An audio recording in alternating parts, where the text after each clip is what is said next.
It takes quite something to get me out of my pit this early on a cold winter's morning. However, I've been told about some exceptional winter sport down here in Falmouth in Cornwall.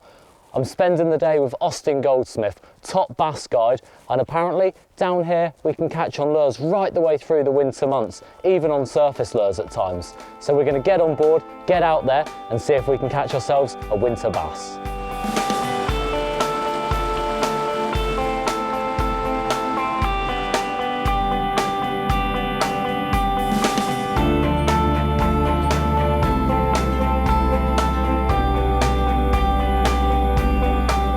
Well, Austin, firstly, thanks for inviting us aboard your boat Zen 2 today. Good to see you. Do you want to tell me a little bit about where we're fishing? Okay, right, well, we're starting off close to shore near Falmouth at the moment. Then we're going to head off south along the Lizard. We're never going to go any real distance out to sea. Maximum range from the shore will probably be about 1 mile. Right, okay. Heading through the Manacles down towards Lizard. Excellent, excellent. That's the plan. Okay. When I think of bass, I think a lot of anglers as well would tend to think of a sort of summer species. Very much so. I was quite surprised when you said about the winter sport that's down here in the Falmouth Bay. What is it about the area that keeps so many bass here through the winter months? Well, there's probably quite often there'll be more bass here now than there will be in the summer. You get a lot of fish which migrate through the west before they head off and spawn. So you'll see large aggregations of bass shoaling up prior to spawning. So they're on the move. And what type of tackle and tactics will we use? Pretty much the same stuff as I fish in the summer. There's still a few fish in the shallows, so we're kind of fishing summer mode right now, and we're fishing some top water lures. But those shoals do tend to shoal up in the deeper water, so we'll be fishing kind of 35 to 65 foot with shads later. Brilliant, brilliant. Okay, so it's all about light lure fishing. That's your approach to this style of bass fishing, light gear. Brilliant. Okay, well, it sounds really good fun, especially what you mentioned about the top water lures. Should we set up a drift and have a go? We'll try. Brilliant.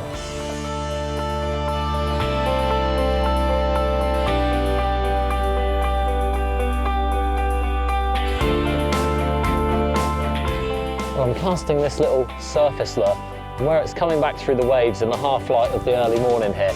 It's absolutely beautiful. You can see it popping and skipping its way through the waves there. And I'm just hoping there's some big predators down there ready to smash into it.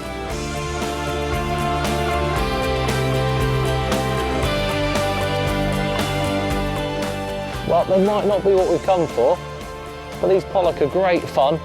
It's really good fun just skipping this little surface lure through the small waves, watching fish like this come up and grab it. Whilst it's great fun catching small pollock like this, apparently it's not the best sign that bass are in the area feeding, because fish of this size could be dinner for a nice sized bass.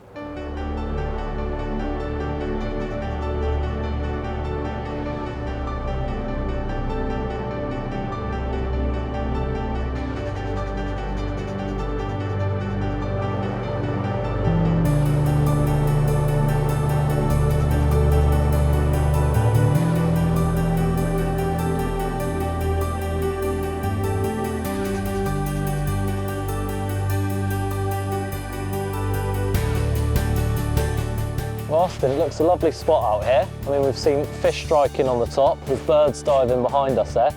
What's going on beneath the surface over here? What is it exactly we're targeting? Well, this is the Manacles, you know, the famous reef. Very dangerous place, as the name implies. You've got to know it. Now, at the moment, we're kind of pretty much on slack water, high tide. So we're drifting over the top of the big reefs, which will stick out later. Right. The bass could well be sort of sitting on top of these reefs this stage of the tide, this time of the day. Yep.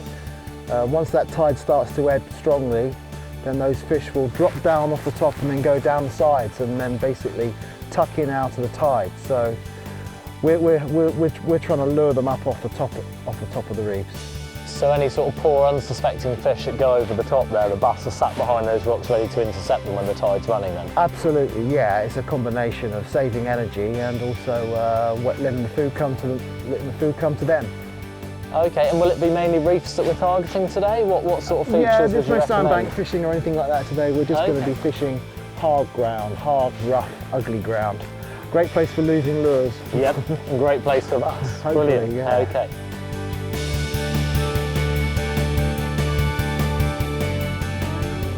Well, if you look in front of the boat here, you can see where the water's very disturbed, and that's where we've got some shallow water which marks the top of this reef. Now hopefully the bass are going to be sitting in just behind there, and by working our lures around the side and around the back of the reef there, hopefully we can tempt one into taking our lures. What people need to be aware of with bass is that the hooks can pull out of their mouths quite easily, and as they get closer to the boat I start to ease off that drag. So just slightly softer hands when they're round the boat? Yeah. Okay. Especially the big ones. That's a good fish to start the day with. Certainly is. It might be fish of the day. Yes! Yes! Great result, well done, well done. Well, Austin, first fish of the day into the boat, congratulations. Nice one. On the minnow there, very, very productive lure. For people that haven't seen bass or fished with them before, talk us through the key features and what makes them such an efficient predator. What makes them such an efficient predator? Well, they're streamlined, they've got a mouth that will articulate nice and wide so they can eat big lumps of food. Well, pretty much anything could disappear down there. Yeah, they're just great stealth hunters. They've got great night vision as well. I mean, these are night creatures fundamentally. You know, we're catching them in the daytime, but they do most of their feeding at night. So, yeah, great fish. Funny enough, actually, very, very surprised by the condition of this fish because, as I was saying, a lot of these fish are really fat. They're absolutely loaded with herring this time of year. They're feeding up ready for winter. And this guy is actually, he almost looks like a spring fish. He's very skinny. Yep. Which is very, very surprising, but I love them. I just absolutely love them.